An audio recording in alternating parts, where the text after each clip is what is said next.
నారాయణాయ. ఒకానొక సమయంలో నారద మహర్షి త్రిలోక సంచారం చేస్తూ భూలోకంలో నిరంతరం హరినామస్మరణలో లీనమై ఉన్న ఒక మునిని కలిశాడు.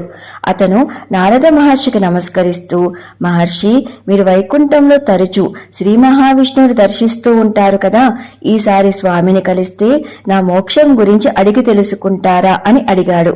సరేనని నారదుడు అక్కడి నుండి సెలవు తీసుకుని ముందుకు సాగుతూ ఈసారి హరినామస్మరణలో లీనమై ఉన్న ఒక చెప్పులు కుట్టేవాడిని కలిశాడు.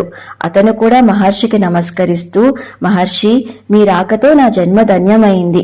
వైకుంఠంలో స్వామి కుశలమే కదా, ఈసారి మీరు స్వామిని కలిస్తే వారి కరుణా కటాక్షాలతో నాకు మోక్షం ఎప్పుడు సిద్ధిస్తుందో తెలుసుకుంటారా అని వేడుకున్నాడు. సరేనని నారదుడు అక్కడి నుండి కూడా బయలుదేరి నేరుగా వైకుంఠం చేరుకుని శ్రీహరికి వారి ఇరువురి ఆర్తిని నివేదించాడు.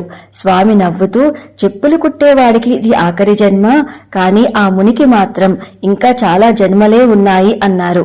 నిత్యం తపస్సులో ఉండే మునికి కాకుండా ఒక చెప్పులు కుట్టేవానికి మోక్షమేంటో అర్థం కాక ఆశ్చర్యపోతున్న మహర్షితో, నారద, నీ అనుమానం తీరాలంటే వారి దగ్గరకు వెళ్లి, స్వామి ప్రస్తుతం ఓ చిన్న సూది బెజ్జంలోంచి ఏనుగుని బయటికి పంపించి అతి ముఖ్యమైన కార్యంలో నిమగ్నమై ఉన్నారు, అందువలన మీ మోక్షం గురించి తరువాత ఆలోచిస్తానన్నారని చెప్పు అని అనగానే నారదుడు ఇంకా అయోమయానికి లోనై నేరుగా ముని దగ్గరకు వెళ్లి స్వామి చెప్పినట్టే చెప్పాడు. అది విని ముని ఆశ్చర్యపోతూ, నారద, నాతో పరిహాసం చెయ్యకండి, సూది బెజ్జంలోంచి ఏనుగుని పంపడమేంటి, విడ్డూరం కాకపోతే అని అన్నాడు.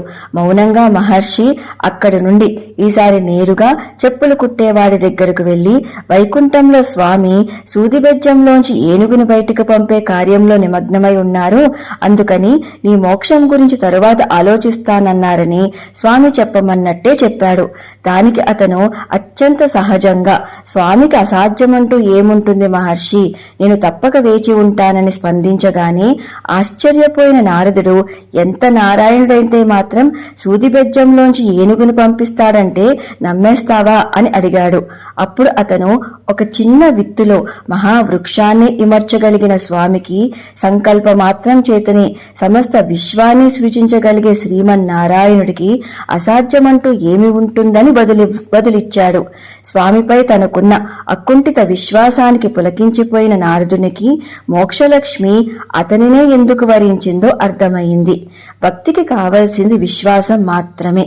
సర్వం కృష్ణార్పణమస్తు. స్వస్తి. Please do like, share and subscribe. Krishna Sakhi.